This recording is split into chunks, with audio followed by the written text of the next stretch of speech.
Muchas gracias por venir a esta plática del Seminario de Divulgación de Investigación de Operaciones. El día de hoy me da mucho gusto contar con la presencia de la doctora Marta Cabo, quien tiene estudios de posgrado, hizo su doctorado en Investigación de Operaciones en la Universidad de Southampton. Es profesor de tiempo completo del ITAM. Sus temas de interés son investigación de operaciones, programación lineal, problemas de logística, y el día de hoy nos hablará acerca del problema de corte y empaquetamiento separando piezas irregulares mediante cortes guillotina. Muchas gracias, Claudia. Bueno, pues para mí es un placer estar aquí con vosotros y contaros un poquito sobre los problemas de corte y empaquetamiento. Voy a hacer una visión general de este tipo de problemas. Intentaré daros un recorrido a través de los distintos problemas que hay dentro de esta área, que es de la investigación de operaciones, que son los problemas de corte y empaquetamiento, para después centrarme en la investigación que acabo de terminar este verano y enviamos por fin el artículo sobre cómo cortar piezas irregulares mediante cortes guillotina. Luego les explico un poquito más a detalle de qué va el problema. Bien, entonces vamos a empezar con una visión general de qué son los problemas de corte y empaquetamiento. Todos los problemas de corte y empaquetamiento tienen unas cuantas características comunes. Siempre vamos a tener un conjunto de objetos grandes que les vamos a llamar bin o contenedor, bin, la palabra en inglés. Aquí sí que luego ya las terminologías o las traducciones quizás no sean las más adecuadas, pero bueno, son bins o contenedores, aunque yo que voy a hablar de dos dimensiones voy a hablar de placas de cristal, o hojas de cristal, creo que nos entendemos todos mejor.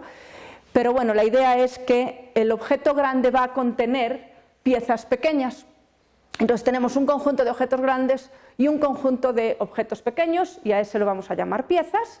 Y la idea es establecer un patrón de colocación del objeto pequeño dentro del objeto más grande, con diferentes funciones objetivo. Mi objetivo puede ser colocar el máximo número de piezas, puede ser utilizar el mínimo número de contenedores, puede ser que yo utilice la mínima cantidad de espacio para colocar las piezas, o colocar piezas que me ofrezcan el mismo valor a pesar de que sean repetidas. Depende del problema en particular.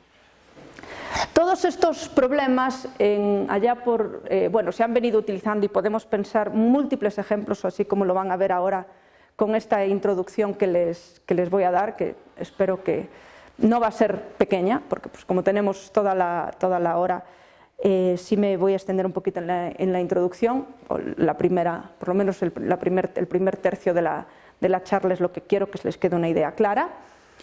Lo que quería decir es que tenemos múltiples aplicaciones que siguen con ese patrón, ¿de acuerdo? La idea siempre va a ser establecer un patrón para colocar las piezas pequeñas. Y aquí tenemos múltiples restricciones. Y todo va a depender, la dificultad del problema muchas veces también depende de la dimensión. Entonces, yo ahora lo que voy a hacer es llevarlos por todas las tres dimensiones y ver el tipo de problemas que nos podemos encontrar. Entonces, lo primero, el más sencillo, es para una dimensión. Entonces, por ejemplo, a nivel industrial nos podemos imaginar los rollos de acero o incluso rollos de papel, y podemos tener distintos problemas, desde cómo cortar estos rollos de acero o rollos de papel en distintas medidas y cómo aprovecharlos mejor, o incluso cómo almacenarlos, ¿no? Estos son problemas de una dimensión, y dependiendo del almacenamiento así puedo yo meter uno o varios para luego ya meterlos en camiones y trasladarlos. Esto también lo cubre los problemas de corte y empaquetamiento, digamos. Entonces, o bien cómo cortar o bien cómo empaquetarlos son parte de las dos áreas que nosotros tratamos, aunque en realidad es lo mismo. Lo que pasa es que, como visualmente no pensamos en cortar un camión para meter cajas, sino que estamos empaquetando cajas dentro de un camión, de ahí la dualidad de los nombres. Entonces, esos serían los problemas en una dimensión. Son bastante más sencillos, porque nada más solo tengo que lidiar con la longitud. Se complica bastante más, cuando llegamos a dos dimensiones. Cuando llegamos a dos dimensiones, les llamamos dos dimensiones porque el contenedor es una placa bidimensional. Entonces, donde yo voy a colocar mis piezas ya tengo que lidiar con dos dimensiones, largo y ancho. Entonces, también se puede complicar dependiendo del tipo de contenedor que yo tenga. Entonces, yo puedo tener un contenedor donde ambas dimensiones son fijas. Podemos pensar, como va a ser el caso de nuestro problema, en placas de cristal y de ahí extraer, o podemos pensar placas de madera para hacer muebles de esto de triple-A. Podemos pensar múltiples opciones donde la idea es extraer objetos más pequeños de ahí, piezas, ¿de acuerdo? También podemos tener dos dimensiones, pero que una de ellas sea fija y la otra variable. Yo puse ahí el ejemplo de telas, pero también pueden ser rollos de papel tapiz, donde sí estoy trabajando con dos dimensiones, pero tengo una de ellas variable. Por ejemplo, pues en este caso sería el largo. Lo que me interesa en estos casos es utilizar el menor largo posible para colocar las piezas, si estamos tratando de minimizar el contenedor utilizado. En el primer caso, lo que me interesaría sería utilizar el menor número de placas de cristal, placas de madera, etcétera, ¿no? Ahí, en los dos ejemplos que acabo de poner, las placas, a pesar de son dos dimensionales y son rectangulares, pero podemos inmediatamente pensar en la industria del calzado y entonces tenemos que extraer piezas de este contenedor, que es la piel de una vaca, y es irregular completamente. Entonces ahí ya tenemos una dificultad añadida, porque el mismo contenedor ya no es tan fácil el checar que la pieza me quede dentro del contenedor todo el tiempo. Y bueno, con estos además, con este tipo de problemas donde trabajamos con materiales naturales, tenemos la dificultad añadida de que puede haber imperfecciones. Entonces, por ejemplo, en la industria del calzado, por aquí, dependiendo del contenedor, pues va a haber zonas prohibidas, porque puede haber donde la piel sea de una cierta calidad, sea de otra, entonces hay piezas que pueden ir en una zona, no pueden ir, etcétera, entonces la dificultad se incrementa mucho más. Contrario a lo que pudiera pensar, en este tipo de problemas, cuantas más restricciones le pongamos, más fácil es empaquetar, porque como tenemos tanta prohibición, pues al final son muy poquitas las combinaciones que tenemos para ubicar las piezas. Al fin y al cabo esto es un problema de combinatoria, donde yo tengo una pieza y tengo que ir probando dónde puede entrar, luego coloco la siguiente y tengo que ir probando dónde puede entrar, de manera que pues optimice la función objetivo. Entonces, cuantas más normalmente en este tipo de problemas, cuantas más restricciones tenga, al final, aunque es más difícil encontrar una solución factible, el espacio de soluciones es mucho más chiquito. Sí, y entonces, si logramos entender bien el problema, se vuelve más sencillo de resolver. Lo difícil es lograr entender el problema y cómo solventar esas dificultades que presenta encontrar una solución factible. Pero bueno. Y finalmente podemos tener, como les decía, con diseño no homogéneo. Aquí tenemos diseño no homogéneo de piezas que pueden no colocarse. Aquí tenemos diseño no homogéneo de que si yo voy a hacer un pantalón, por ejemplo, pues no quiero que las rayas acá queden horizontales y en otro queden verticales. ¿De acuerdo? Y entonces eso también influye a la hora de utilizar el contenedor o a la hora de utilizar las piezas. Eso en cuanto al contenedor. Como les decía, para una dimensión, pues el único corte que puedo hacer es transversal a través de la dimensión. Acá los cortes van a ser las piezas, entonces mis piezas también van a ser bidimensionales. Y yo puedo tener distintas características de piezas. Todo lo que les estoy contando, digamos que es una notación que se agrupa de manera homogénea en una tipología. O sea, unos investigadores se dieron a la labor en 2007, si mal no recuerdo, de agrupar toda la literatura que había en este tipo de problemas y homogeneizarla. Entonces, hay como una especie de nomenclatura que se utiliza para todos los problemas y que así ya si alguien va a buscar en la literatura y dice, mi problema es de este tipo, nada más busco bibliografía de este tipo. Entonces, en esa tipología se divide las piezas en dos categorías, regulares e irregulares. Piezas regulares llamamos a aquellas que quedan completamente definidas con una o dos dimensiones. Por ejemplo, el caso del círculo, solo necesito conocer el radio para tener determinado cómo es el círculo. El caso del cuadrado, solo necesito conocer cuánto mide uno de los lados, y el caso del rectángulo, largo y ancho. Entonces, hasta dos dimensiones le llamamos piezas regulares. No tiene que ver con que si los lados son iguales o no, tiene que ver con el número de dimensiones que yo necesito para determinar la pieza. E irregulares son todas las demás. Dentro de las irregulares tenemos piezas convexas, como ven aquí el triángulo, necesito a fuerza los 3 vértices para determinar completamente mi triángulo, no me sirve nada más con dos valores. Y entonces, bueno, las dividimos en convexas, que son un poquito más fáciles de trabajar, que las no convexas, que ya de plano ya les llamamos irregulares, porque pueden ser cerradas como esta o esta, pueden tener curvatura, pueden tener agujeros, y entonces si yo tengo otro círculo aquí adentro puedo meterlo, o un cuadrado que entre, entonces pueden tener concavidades o no concavidades, entonces en general ya se llaman irregulares. También tenemos que tener en cuenta el patrón de colocación, es decir, si yo voy a permitir rotaciones, lo que les contaba de los patrones, por ejemplo, si yo estoy cortando ropa, patrones para hacer ropa, pues con este patrón pues más o menos va a quedar igual si la pongo horizontal, la parte de delante horizontal y la parte de atrás vertical, no hay gran diferencia. Sin embargo, si yo tengo esa tela, claramente no voy a tener en una las rayas horizontales y en otra las rayas verticales, ¿no? Entonces no puedo girarlas. Entonces ahí ya tengo otra restricción añadida en cuanto al problema, si puedo rotarla o no puedo rotarla. De hecho, hay problemas donde sí se permite la rotación, por ejemplo, si yo tuviera madera, con rectángulos, pero solo permiten rotaciones de 90 grados. O hay otros problemas donde se permiten rotaciones completamente libres, ¿sí? de la dimensión que uno quiera. Trabajar con rotaciones libres pues es más complejo porque no hay manera o las discretizamos y con lo cual ya no son libres, o entonces ya tengo que trabajar sobre un espacio continuo que, contrario a lo que pueda parecer, es más complicado. Y finalmente, otra de las cosas que podemos hablar en el patrón de colocación es si yo puedo colocarlas de cualquier manera o si las piezas deben de ser separadas mediante cortes guillotina. ¿A qué me refiero con cortes guillotina? Pues si yo tengo esas 3 piezas aquí colocadas, corte guillotina es aquel corte que va de arriba a abajo de la placa. La placa es lo blanco, entonces si voy de arriba a abajo, por ejemplo, en este caso la raya azul va de arriba a abajo y ya tengo separadas, digamos, estas 2 piezas de esta. Y luego, haciendo un corte guillotina horizontal, separo las 2 piezas de acá.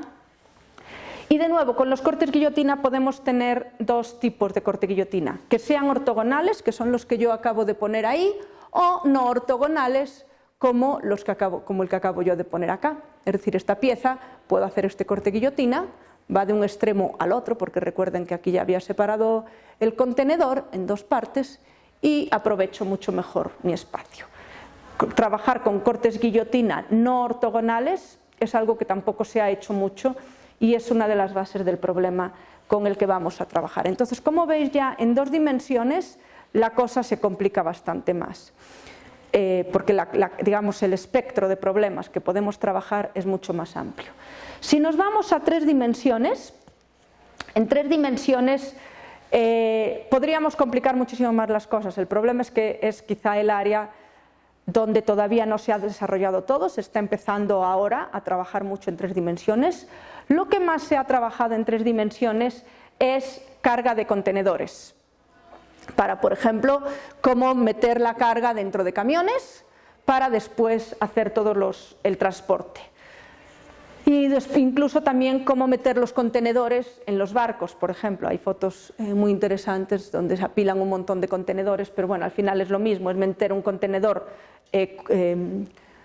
cúbico dentro de otro contenedor, sí, con unas ciertas limitaciones de altura, aunque en el barco parezca que yo no lo puedo subir infinitamente, tengo unas limitaciones de altura, de ancho y de largo, o sea, 3 dimensiones.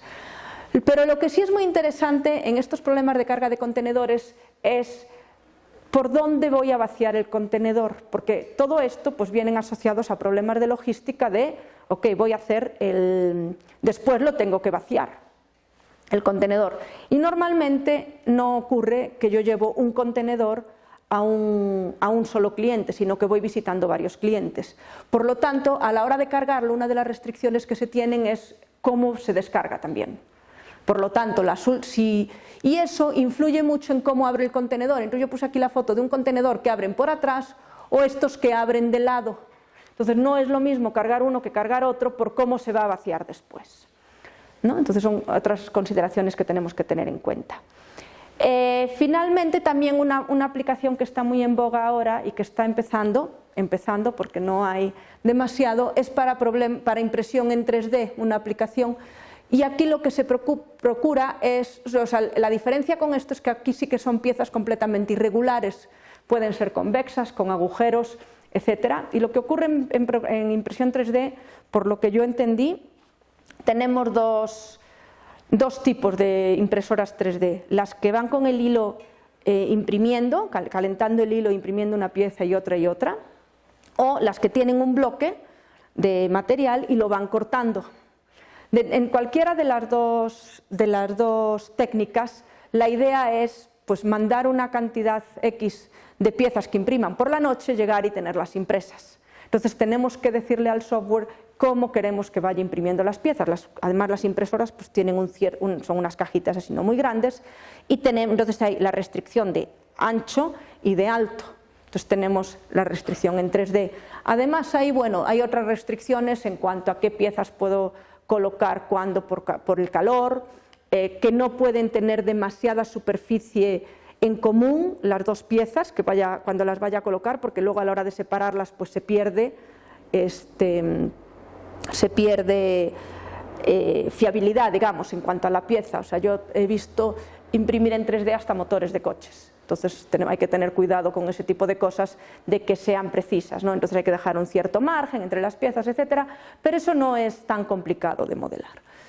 Bueno, pues eso sería un poco el espectro de problemas a los cuales nos podemos dedicar los que hacemos corte y empaquetamiento. Creo que son bastante tangibles. Lo bonito de esto es que todo lo podemos dibujar, todo podemos ver la solución y nos permite hacer unas discusiones. Bueno, hoy mismo que tuve una videoconferencia con mis colegas en Inglaterra, dice, bueno, a ver, a simple vista, ¿qué solución te parece mejor, esta o esta? ¿Por qué? ¿No? Bueno, pues esta me parece buena por esto, porque aquí no se solapan tanto, aquí hay un ángulo que entra, tal, o sea, es como muy visual. Y entonces espero que la charla, a partir de ahora,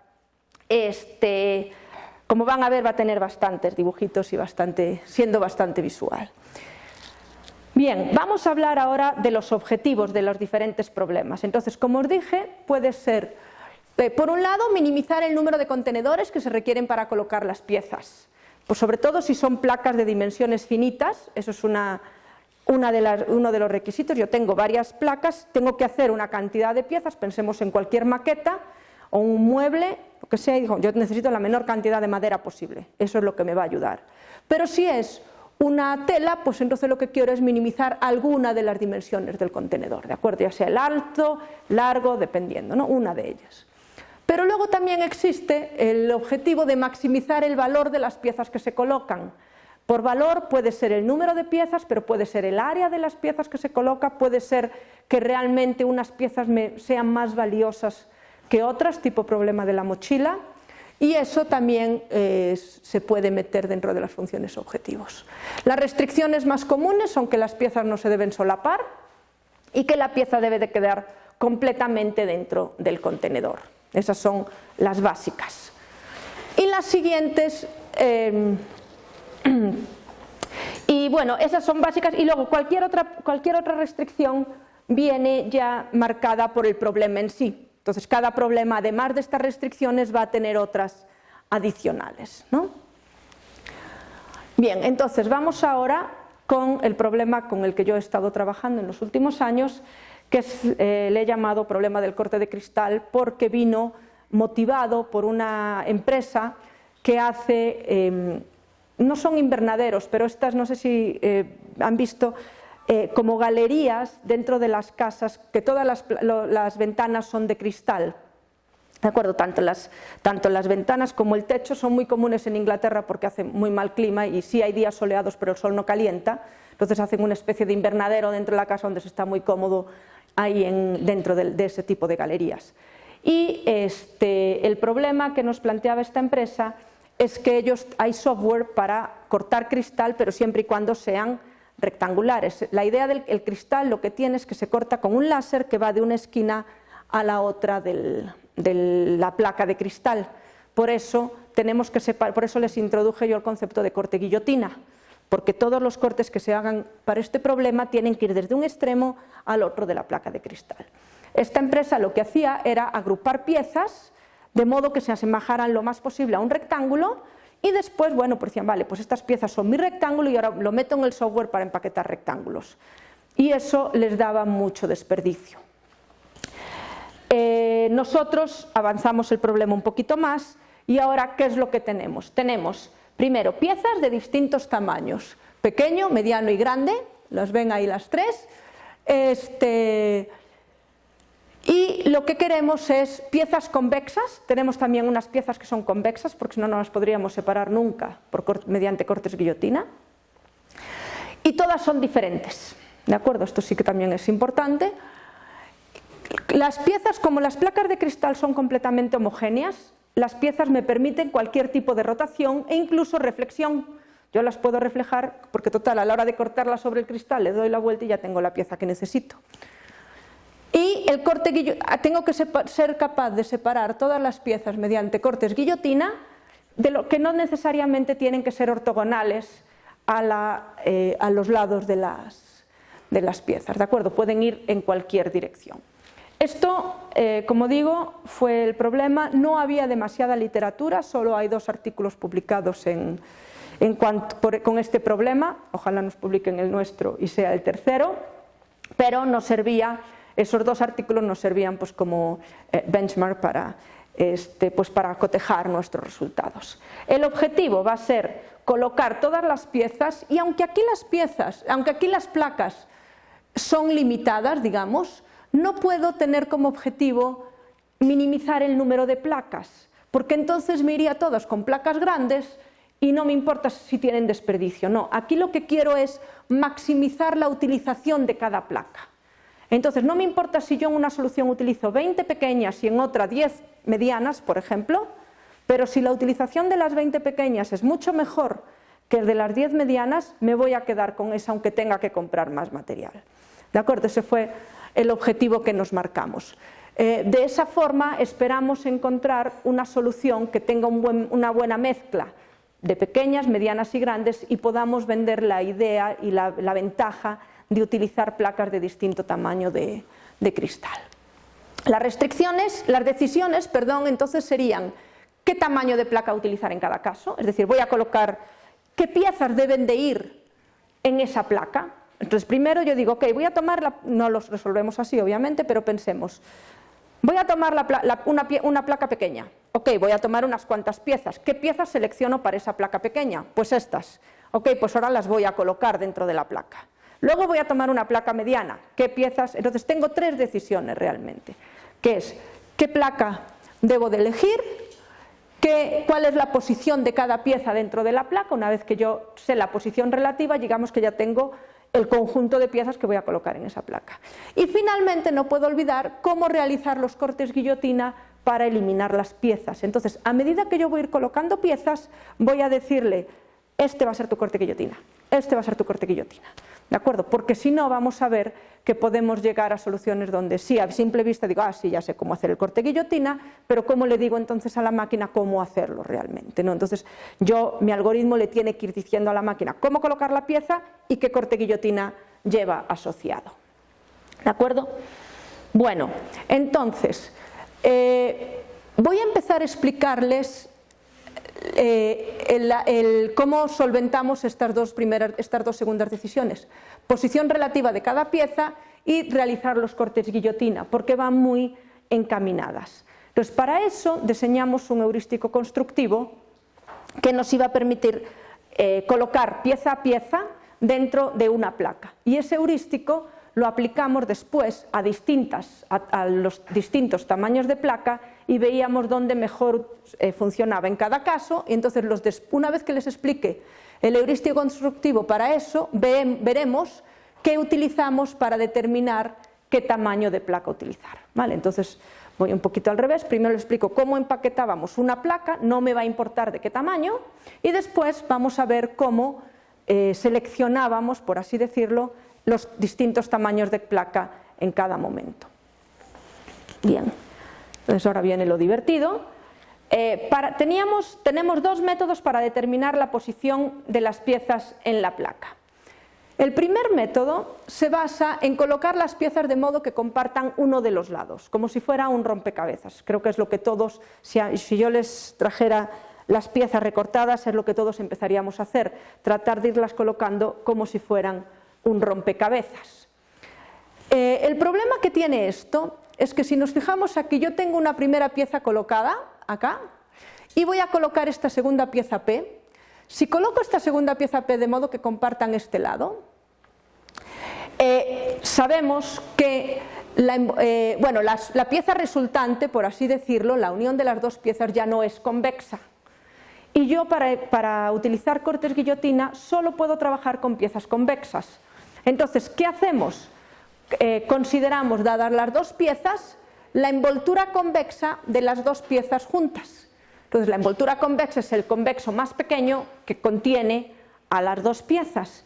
Y sabemos que si yo hago un corte guillotina que vaya de aquí a acá, ahí lo tenemos, puedo separar esas dos piezas y luego ya nada más tendría yo que separar, primero separaría la parte convexa, por así decirlo, y luego con ese corte guillotina dentro de la zona convexa ya tendría separadas yo las dos piezas. ¿Cuál es el problema? El problema es que dependiendo de qué lado yo utilice, primer problema que nos planteamos es que una vez que yo hago la envoltura convexa, enseguida genero un desperdicio aquí, esta zona blanca. Eso va a ser desperdicio. Y la siguiente pieza la voy a colocar no pegada al lado, como estoy diciendo al principio, es decir, no va a compartir la siguiente pieza uno de los lados con alguna de estas dos, sino que va a compartir un lado con la envoltura convexa. Es decir, cada vez que yo pongo dos piezas, creo su envoltura convexa y ya eso lo considero como si fuera una sola pieza para colocar la siguiente. Entonces la siguiente pieza la colocaría aquí, ¿no? Y esta zona de acá ya sería desperdicio, ¿vale? Por lo tanto, para utilizar este método necesito encontrar la envoltura convexa que me genere menor desperdicio. Desgraciadamente no hay ningún algoritmo exacto que me diga, dadas dos polígonos, esta es la forma de empatarlos, que compartan un lado y que te generen la menor envoltura convexa. No hay ningún algoritmo exacto, con lo cual no nos quedaba más remedio que ir haciendo pruebas. Entonces yo podría pegarlas, como dicen aquí, compartiendo este lado largo, compartiendo este lado corto y este sería el desperdicio, o compartiendo este otro lado, lo único que he hecho fue girar la pieza P, ¿de acuerdo? Y ese sería el desperdicio. Como ven, según yo lo vaya cortando, los desperdicios son distintos, la envoltura convexa cambia, pero en todas puedo separar la pieza C de la pieza P mediante un corte guillotina a través del lado que comparte. ¿De acuerdo? Y ese sería mi primer método para empezar a empatar piezas. Empezamos haciendo esto. Si solo utilizo ese método, al final obtengo unas colocaciones muy en abanico. Se van colocando todas muy así en abanico y entonces tenemos muchísima pérdida de espacio por estas zonas de arriba y de abajo del bin. O sea, las piezas tienden a ir así en abanico y cuanto más pequeñitas, más en abanico todavía. Entonces dijimos, bueno, pues tenemos que poner de alguna otra manera que podamos aprovechar mejor el bin. Aquí no lo puse para que no se viera muy obvio, pero supongo que todo el mundo está pensando, bueno, si tienes un triángulo rectángulo, pues ¿por qué no hacer ya un corte guillotina como les puse en el anterior, ¿no? Y ya no tengo ningún desperdicio, ya aplico lo siguiente. Y eso fue un poco lo que hicimos en este segundo método. Realizamos un corte guillotina que separara las piezas ya colocadas y colocábamos en el área libre. Entonces, imaginemos que tenemos estas dos piezas colocadas y una vez que yo tengo dos piezas colocadas, como no puedo garantizar que vayan a ser convexas, siempre las voy a pensar como una sola pieza que realmente es la que tiene el contorno azul con su envoltura convexa. No le puse el contorno aquí porque como es el final del bin, del contenedor, no lo consideré, ¿de acuerdo? Y entonces, ¿qué hacemos? Pues lo que vamos a hacer es un corte guillotina a lo largo de cada uno de los lados de la envoltura convexa. Es decir, un corte guillotina que vaya por este lado. Ahí lo tenemos. ¿Qué va a pasar si yo realizo ese corte guillotina de extremo a extremo de la placa? Pues voy a tener un área, esta de aquí, que ya tiene piezas, y entonces tengo toda esta parte blanca que es desperdicio, y un área libre, que es aquí. Entonces mi siguiente pieza la voy a intentar colocar en esta área libre. Pero claro, todo el mundo dice, bueno Marta, ¿y por qué haces ese corte guillotina y no haces este otro? Ese otro te genera bastante menos desperdicio, ¿no? Te genera desperdicio aquí, aquí nada más, y tienes un área mucho más grande para colocar piezas. Bueno, pues eso es lo que hacemos. Probamos todos los posibles cortes guillotina y aquel que me ofrezca menor desperdicio donde hay piezas o mayor área libre es con la que yo me quedo. Y en esa zona comenzamos a colocar piezas desde cero otra vez. Entonces convertí mi placa, que era rectangular, en otra placa que ya no tiene por qué ser rectangular, pero va a seguir siendo convexa. Esa es una de las cosas que va a ocurrir, es que siempre va a ser convexa esa zona. Entonces siempre voy a poder colocar piezas en ella y me facilita además muchísimo los cálculos. Bueno, vamos a ver ahora lo interesante de juntar los métodos. Es decir, no utilizar uno por un lado ni nada más el otro por el otro. Entonces, vamos a suponer que tenemos esas dos piezas colocadas y queremos colocar esta tercera pieza. Si yo utilizo el primer método, donde voy a hacer, es decir, cuando yo digo el primer método, digo siempre el primer método, donde yo voy a hacer la envoltura convexa de las piezas, corte guillotina, como ven, no va de un extremo al otro de la placa, sino que va a un extremo al otro de la envoltura convexa, nada más, y la siguiente pieza la tendría que colocar, esta pieza P3, la tendría que colocar sobre alguno de los lados, pegado a alguno de los lados de la envoltura convexa. Claramente no entra. O sea, como ven ahí, si lo pego de este lado, en esta orientación, que creo que es la que todos escogeríamos, se sale, y aunque la mueva, se va a estar saliendo de la placa. Sí, el piquito este de aquí arriba siempre se sale. Si tomo la segunda opción, tomo las dos piezas y hago el corte guillotina, tomo la primera pieza, hago corte guillotina y coloco la segunda pieza. El corte guillotina va de un extremo al otro de la placa con este segundo método que les expliqué. Entonces aquí sí que claramente no hay manera de colocar esta tercera placa, ¿no? O sea, creo que ven clara, no la dibujé, pero se ve claramente que ni aquí ni aquí iba yo a poder colocar la tercera pieza. Entonces, si combino los dos métodos, puedo colocar la tercera pieza. ¿Cómo coloqué aquí? Por eso es muy importante ahora que yo también registre el orden de mis cortes guillotina.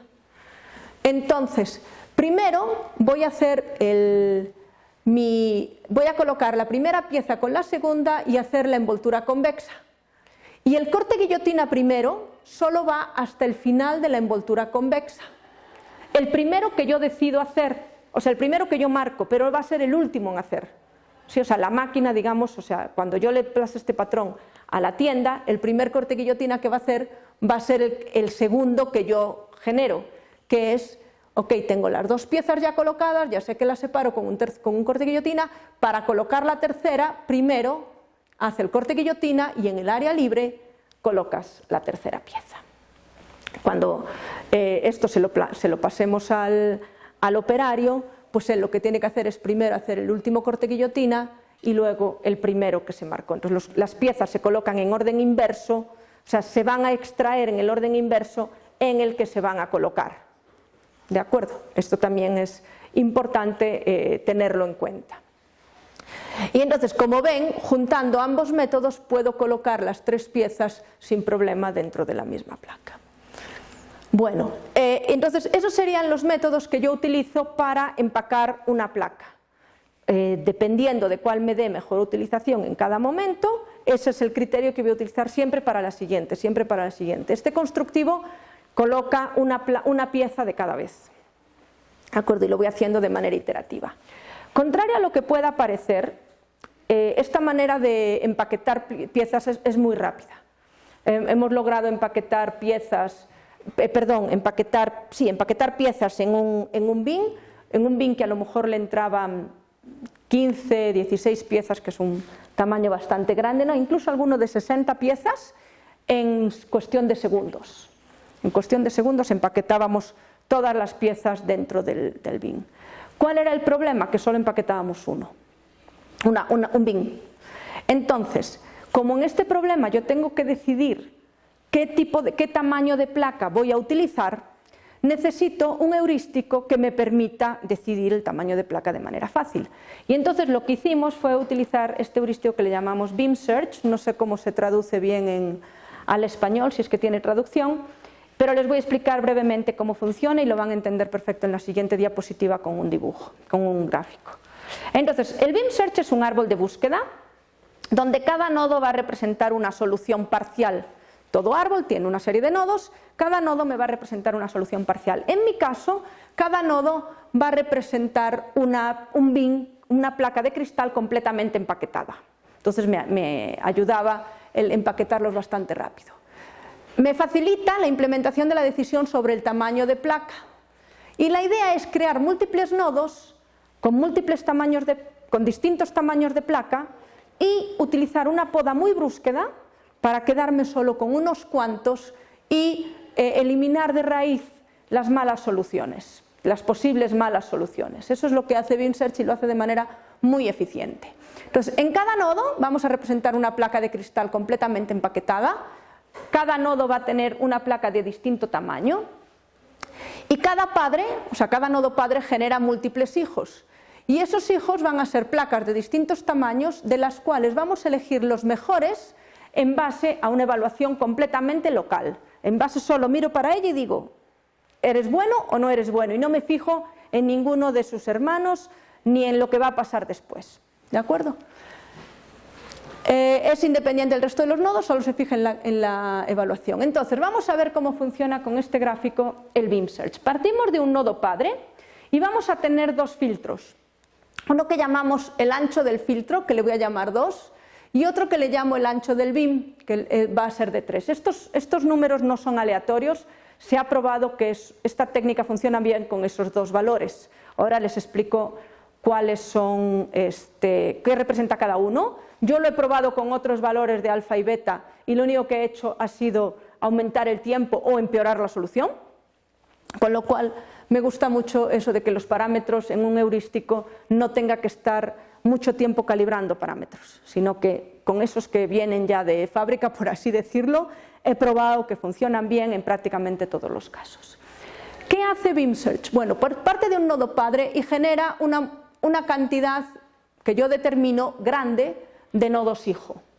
De esos nodos hijo me voy a quedar con alfa, en este caso con 2, y solo voy a mirar hacia una característica particular del nodo, es decir, yo dependiendo del problema que yo esté trabajando, digo, ok, mi nodo representa esto, pues una evaluación de si eso es una buena solución parcial o no, es esta.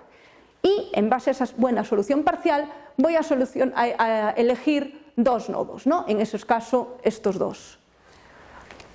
Y me olvido de todos los otros hijos. A partir de esos dos nodos, sigo generando otra solución parcial. Y igual me fijo en 2 de ellos y del resto me olvido.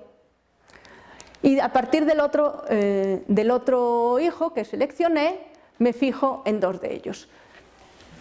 Nada más. Ahora, llegado a este punto, en todo el nivel que tengo, ¿no? Cada vez que genero hijos estoy en un nivel, tengo suficientes nodos para aplicar este filtro que le llamo el beam width o el ancho del beam o el ancho del árbol.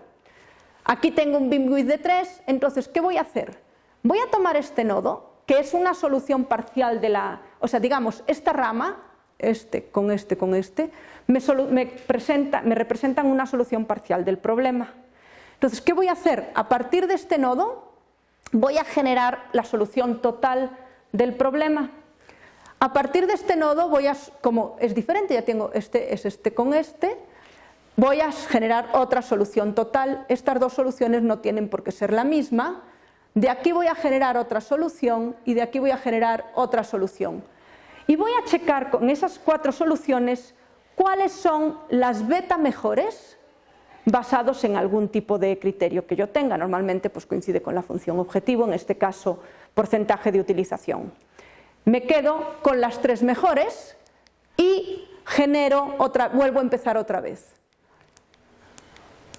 En este caso, las 3 mejores pues fueron dadas por este, este y este. Y todo lo demás, me olvido de él. De estos ya me había olvidado antes, de estos ya me había olvidado antes, y este ya no sigo ramificando por esa parte del árbol. Y repito el proceso. Me quedé con este nodo, entonces genero un montón de nodos, pero solo me voy a quedar con 2, que es lo que me determina alfa. De este tengo un montón de nodos, pero solo me quedo con 2, que son los que me determina lo que se llama el filter width, y de estos solo me quedo con 2. Recordad que para comparar, yo comparo primero con todos los, no comparo con todos los hijos, sino que selecciono 2 de 2 hijos de cada padre. Y la comparación de qué 2 hijos me quedo es lo que voy a llamar evaluación local. Ahora les explico en un momentito cuál va a ser la evaluación local en nuestro caso. Y para decidir que me voy a quedar con este, ese y ese para seguir iterando, creo soluciones, o sea, digamos que expando esto hasta la solución total, expando todos los nodos naranjas hasta la solución total, y de ahí decido, ok, si yo continuara, ¿por qué hago eso? Porque la idea es, si yo continuara por esa rama, esta es la solución que habría obtenido. Si continuara por esta rama, esta es la solución que habría obtenido. Y me voy a quedar nada más con las 3 mejores, con las ramas que me ofrezcan las 3 mejores soluciones.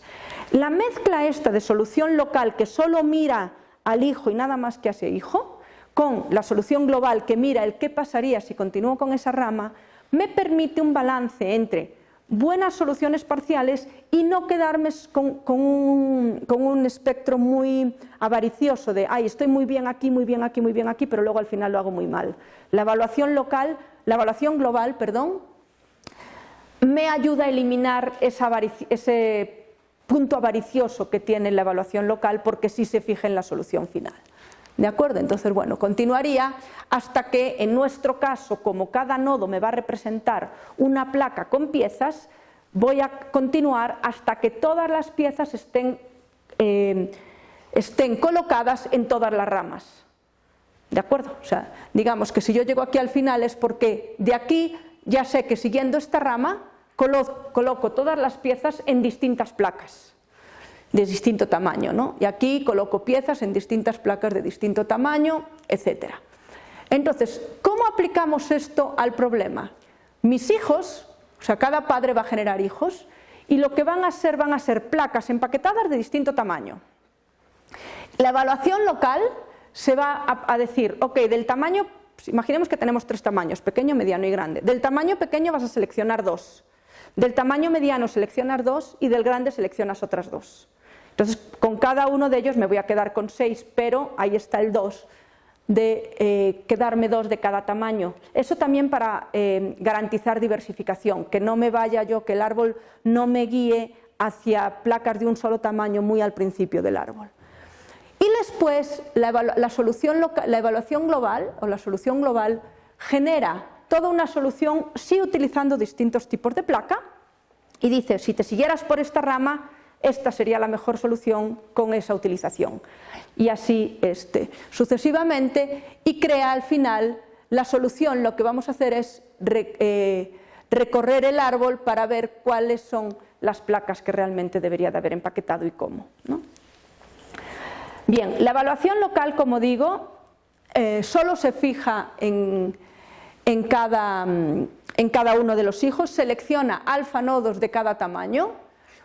La utilización de la placa aquí no es un buen parámetro, porque entonces siempre se me iría a escoger las placas pequeñas, porque son las que más las voy a llenar.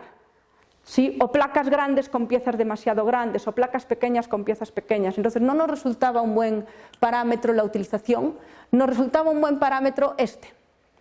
Y lo que me está haciendo es tomar las piezas que voy a colocar en la placa al cuadrado, el área de esas piezas al cuadrado, sumarlo y dividirlo por el área de la placa.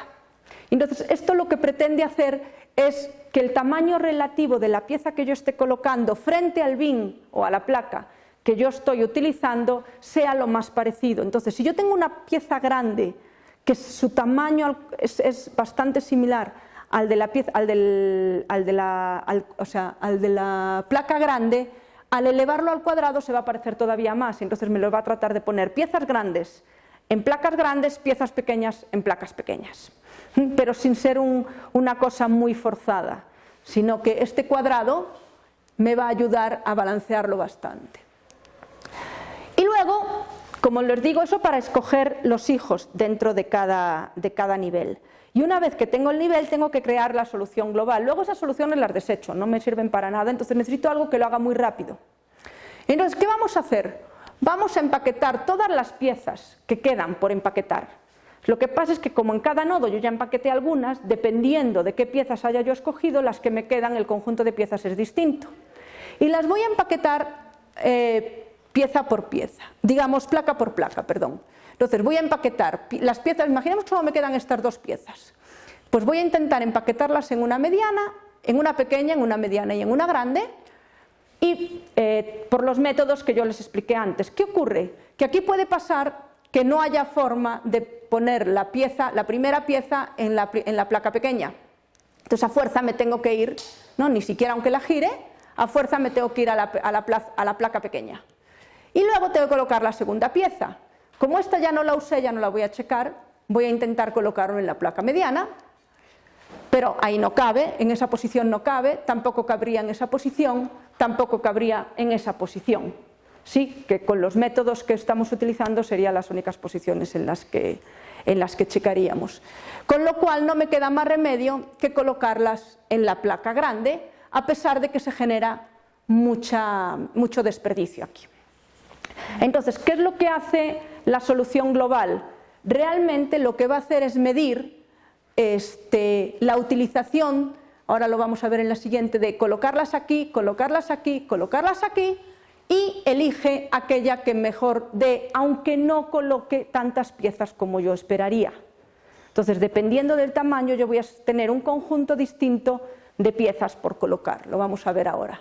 ¿No? Entonces, en la placa pequeña cabía solo la pieza pequeña, en la placa mediana podría haber colocado la placa pequeña y en la pieza más grande, y en esta podría colocar las dos. Entonces, ¿con qué me voy a quedar? ¿Con esta, con esta o con esta? A mí no me importa pasar a un tercer nivel, a un siguiente nivel, es decir, si mi opción es quédate con esta colocación, todavía necesito generar un siguiente nivel para colocar esta placa. Si la opción es esta, pasaría lo mismo para colocar esta pieza. Si la opción es esta, no tengo que generar otro nivel, pero tengo todo este desperdicio. Pero de todos modos, eso me lo va a dar el valor que utilizaba yo para la evaluación global. Lo que les decía de elevar al cuadrado me permite a lo mejor seleccionar esta, que no tiene un tamaño grande, pero que es un muy buen tamaño en relación al tamaño del cristal. Y al final vamos a ir colocando así placa por placa, los tres, es decir, tengo un conjunto de piezas, intento colocarlas, un subconjunto de ellas, en los tres tamaños de placa, y en base a esta función elijo con cuál de ellas me quedo. Paso a la siguiente iteración, hace lo mismo y así hasta que acabe con todas. Una vez que termino, la heurística de solución global termina y la evaluación global se va a quedar con aquella que me dé la mejor utilización total. Entonces, si ven, si yo voy por esta rama tengo estas piezas colocadas, si me voy por aquí tengo un conjunto distinto de que si me voy por aquí, con lo cual el conjunto de piezas que tengo que colocar aquí para la solución global es distinto del conjunto de piezas que tengo que colocar en esta zona del árbol. Entonces tengo que hacer varias comparaciones. ¿De acuerdo? Y al final me voy a quedar con los beta nodos que me ofrezcan la mejor utilización de las soluciones que acababa de construir en la solución global. Entonces, lo que les comentaba de que con la evaluación global pretendemos eliminar posibilidad de nodos muy avariciosos en los primeros niveles que me lleven a soluciones malas hacia el final del árbol. Esta técnica es muy rápida porque no tengo que hacer un backtracking, no tengo que hacer ningún tipo de movimientos hacia atrás, más que para después saber cuál va a ser mi solución final. Eso es todo, no es como una especie de ramificación y acotamiento que ya llegué aquí, tengo que comparar con el resultado del otro lado, entonces irme por esta zona del árbol, etcétera. No, aquí yo genero el árbol completo, las podas son muy bruscas, entonces al final estoy trabajando con un número relativamente pequeño de nodos, ¿de acuerdo? Entonces es muy rápido. Bien, entonces voy a presentar ahora algunos resultados, pero les comentaba que el problema es muy nuevo y en la fábrica que nos lo propuso trabajan con placas del mismo tamaño, todas son placas del mismo tamaño. Entonces dijimos, bueno, pues cómo hacer, obviamente si yo trabajo para placas distintas, el algoritmo debe de poder trabajar igual si yo le digo que todas las que solo tengo un tamaño de placa. Pero nos dimos cuenta que podíamos como que explotar el hecho de solo tener un tamaño de placa y por lo tanto ya no tenía que tomar la decisión de qué tamaño voy a escoger, ya nada más tengo que colocar piezas. Entonces, ¿qué hicimos? Nada más le hicimos una pequeña modificación y mantuvimos más de una placa abierta, es decir, colocábamos piezas aquí, pero si no cabían abríamos una segunda placa, la tercera pieza probamos a ver si funcionaba aquí y si no la intentábamos poner aquí y así sucesivamente. Entonces manteníamos como más opciones para colocar las piezas. Y vamos a comparar, entonces podríamos comparar resultados. Entonces, ¿qué presento aquí? Estos son 8 ejemplos donde el número me indica el número de piezas que voy a colocar. Esta de aquí es la mejor heurística que había del problema para placas idénticas, que como les dije había 2 artículos publicados, entonces estos son los mejores resultados. SB quiere decir Single Bin Size, es decir, placas de un solo tamaño. Algoritmo para decir, el algoritmo para placas del mismo tamaño, es decir, cuando mantenemos más de una placa abierta. Y aquí lo que hicimos fue correr el algoritmo que les acabo de explicar con varios tamaños de placa, pero diciendo que solo tenía un tamaño de placa. ¿De acuerdo? Entonces, ¿qué reportamos aquí? Primero el número total de placas de cristal que necesitamos en cada problema.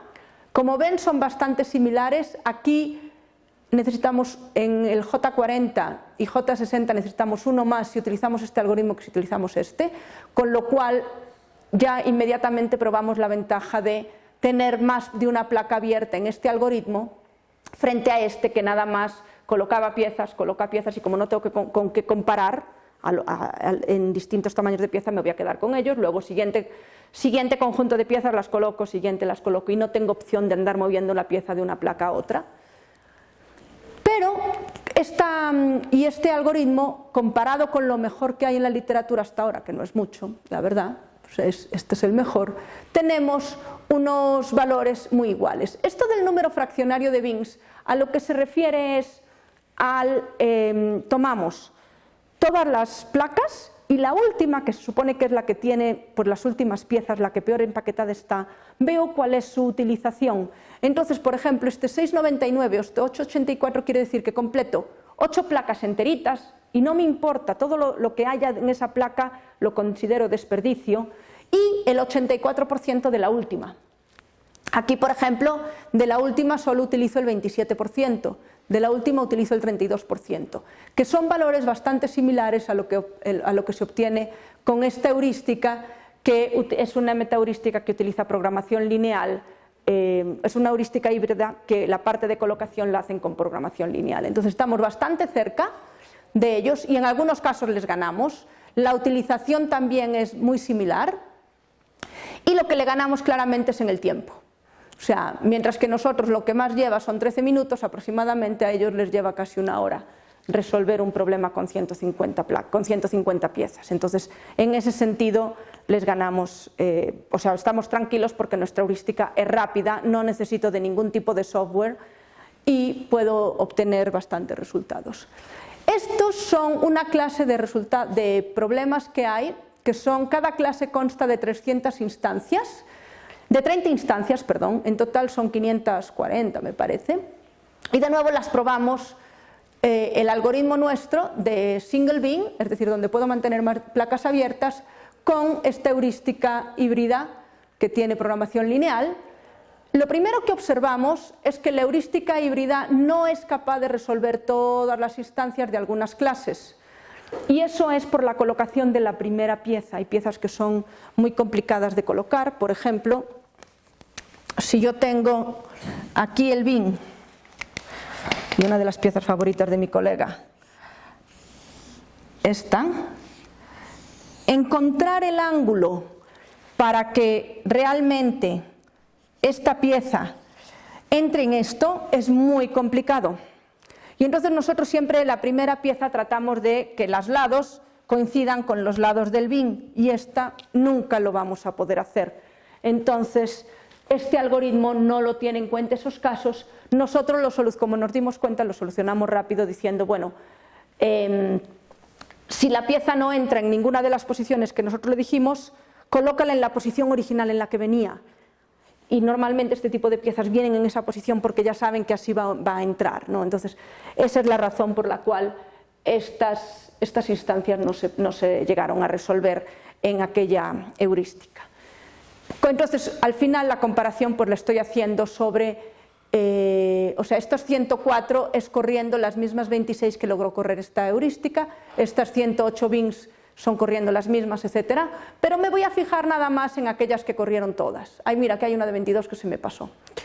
Entonces, como veis, en rojo estoy marcando todas las instancias donde Beam Search, donde nuestro algoritmo obtiene menos bins que el algoritmo con heurístico híbrido. En algunos casos la diferencia es pequeña, por ejemplo aquí de 200, ¿dónde está? Hay uno que es muy poca la diferencia. No lo encuentro. No lo veo. Pero bueno, aquí por ejemplo nada más son 11, acá son 10, aquí son de 8 a 24, si son unos cuantos.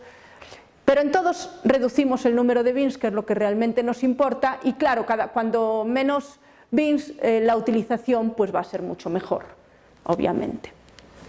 Y solo hay un caso donde nos ganan por muchísimo, es decir, ellos utilizan 452 y nosotros utilizamos 508 bins. Esto se debe a que las instancias en esta clase son instancias, bueno, todas las instancias en esta clase las generaron tomando un rectángulo y dividiéndolo.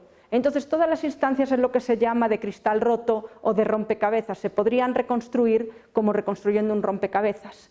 Lo que ocurre en esta instancia es que para cada bin se sabe que solo entran 2 o 3 piezas.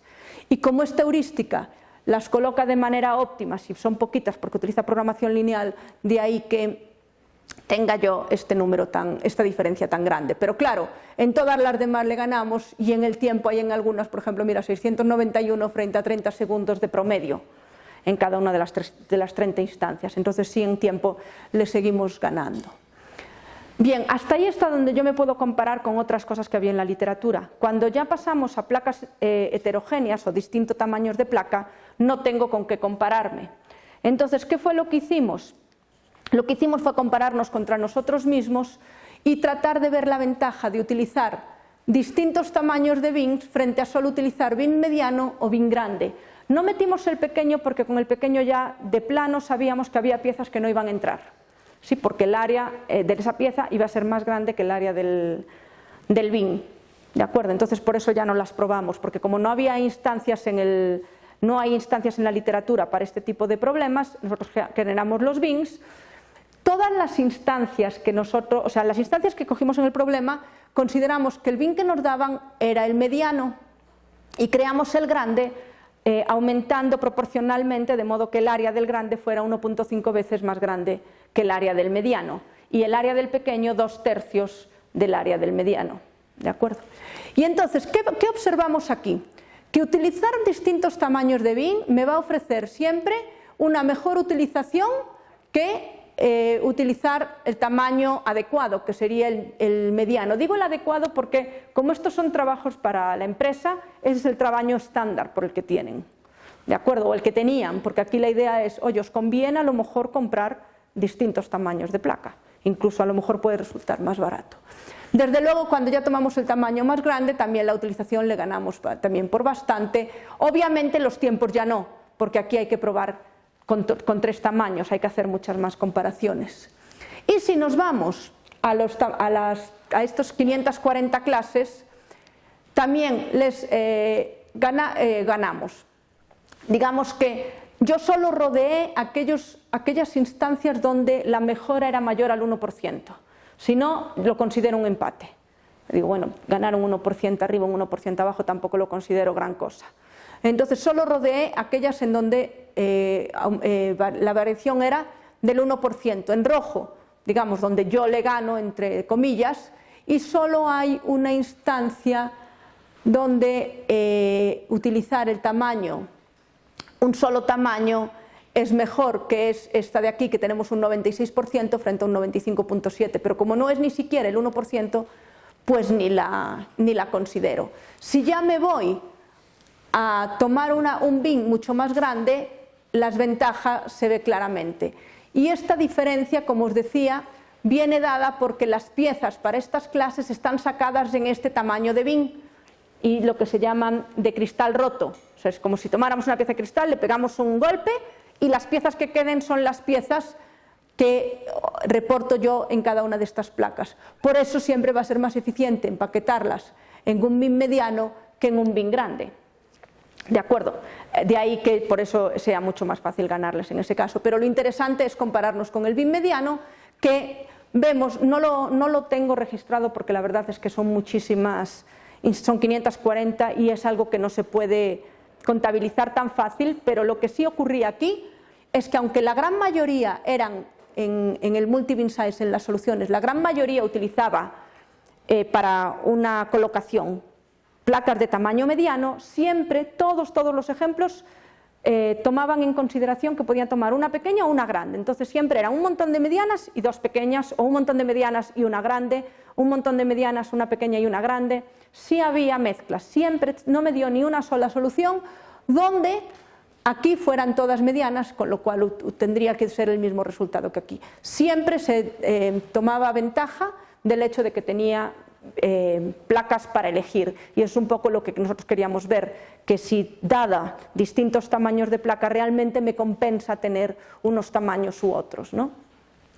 Bueno, pues esto era todo lo que les quería contar, espero que les haya resultado interesante y si tienen alguna duda o pregunta, comentario, bienvenido.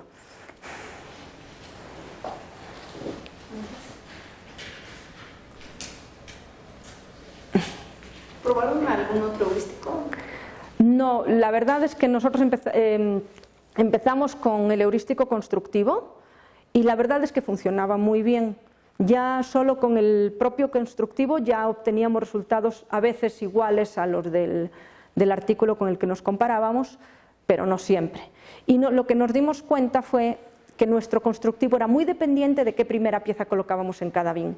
De ahí que nos surgiera la idea de, bueno, si cambiamos la primera pieza, quizá obtenga mejores resultados. Pero la pregunta es, ¿cómo voy a saber yo qué primera pieza escoger y en qué orientación?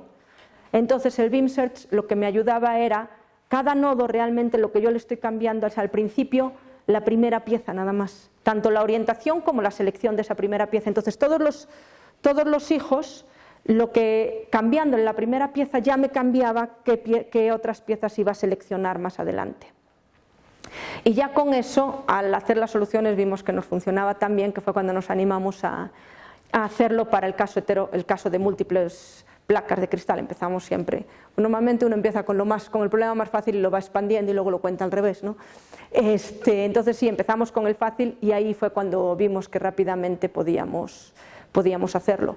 ¿Cómo nos dimos cuenta? Muy fácil, cogimos una muy buena solución que habíamos encontrado en el otro artículo y dijimos, bueno, esta placa está súper bien empacada, tiene un 95% de utilización y utiliza esas 7 piezas. Vamos a ver si nuestro heurístico constructivo logra colocar esas 7 piezas igual que las colocó él. Y entonces empezamos a probar y vimos que sí lo hacía. Dijimos, bueno, entonces lo que tenemos que hacer es probar muchas veces, por eso nuestro heurístico constructivo tenía que ser muy rápido y ser capaz de replicarlo muchas veces. Y para eso Beam Search funciona muy bien porque te permite hacer muchas pruebas y luego borrar, entonces también la memoria de la computadora no se satura, porque hacemos muchas cosas que luego no consideramos. Claro, como en toda búsqueda local o como en todo heurístico, siempre guardamos, ven que hacemos la solución global en cada caso y luego la desechamos. Bueno, nosotros siempre nos quedamos con la mejor solución global para ver qué tal si, porque la pregunta era, ¿qué tal si en la solución global está una muy buena solución que la olvidas y luego no la logras generar en el árbol? Siempre, aun cuando la guardábamos, luego veíamos que la generábamos en el árbol también. Entonces, aunque se empleaban técnicas distintas, son muy similares, al final son cosas muy similares y la acabamos generando en el árbol también. ¿Y han considerado algún otro tipo de piezas además de polígonos convexos? En este caso no, por la restricción de los cortes guillotina. La idea ahora es ampliar esta investigación, es decir, seguir utilizando Beam Search, porque vemos que funciona bien, y como decíamos, acá esto es parte de un proyecto que yo tengo con la Royal Society, que es una organización inglesa, para el desarrollo de ciertos países, entre ellos estaba México. Entonces nos ganamos el proyecto, y la idea es ofrecer un software o herramientas para pequeñas y medianas empresas que se dediquen a esto y lo puedan usar. Entonces no podemos utilizar ningún exacto, porque eso requeriría de software adicional que las empresas no tienen para comprar. Entonces todo el enfoque es heurísticos que se puedan replicar fácilmente en cualquier empresa y que se puedan trasladar la información y el conocimiento a esa gente y que se puedan beneficiar. Entonces no podemos utilizar ningún método exacto, y nos parece que este de Beam Search es muy rápido, muy fácil, incluso muy manipulable por parte de quien lo quiera utilizar. Si alguien decide, bueno, a mí no me interesa el tiempo de corrida, quiero aumentar la calidad, voy a aumentar alfa, voy a aumentar beta, voy a cambiar aquí el nodo, tal, es muy fácil de modificar, aunque como les digo, alfa y beta, por mucho que los modifiquen, lo único que van a hacer es incrementar el tiempo, y si lo reducen van a estropear la solución. No, pero sí, casi todos los parámetros aquí son muy fácilmente controlados por el usuario. Dime. No utilizando un software especializado, pero ¿cómo lo...? Todo lo programé en C, todo está programado en C. Sí. ¿Es fácil replicarlo para un usuario que no tenga conocimiento? O sea, ¿es una aplicación sencilla? No, lo que sería fácil es para un usuario que no esté familiarizado entender la solución. Los dibujos todos que les puse aquí, todos los dibujos que yo saqué de la presentación son dibujos hechos con el programa. Entonces, al final el programa lo que te va a dar es una hoja con todas las placas que vas a utilizar y cómo tienes que colocar las piezas. Bueno, de hecho lo que te va a dar el programa es la posición de todos los vértices de las placas y los cortes guillotina. Entonces cualquier máquina ahí puede interpretar esas coordenadas para saber cómo tener que hacer los cortes. Digo, obviamente pues yo soy académica, no me interesa la parte comercial, entonces no sale bonito, pero cualquier ingeniero en computación que lo quiera hacer bonito es muy fácil integrarlo y que salga, porque digamos que el núcleo, que es lo que hago yo, está hecho en C, y entonces como al ser compatible con todo, prácticamente Visual C, Java, tal, se puede, porque además tampoco utilizo librerías. Si tenemos que utilizar alguna librería tiene que ser gratis y que estar dispuesta al público para fines comerciales, etc. ¿Alguna pregunta? Bueno, pues te agradecemos muchísimo. Un placer.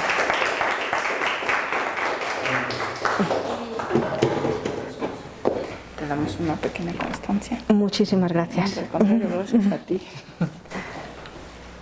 Pues gracias, y los esperamos para la plática dentro de 15 días.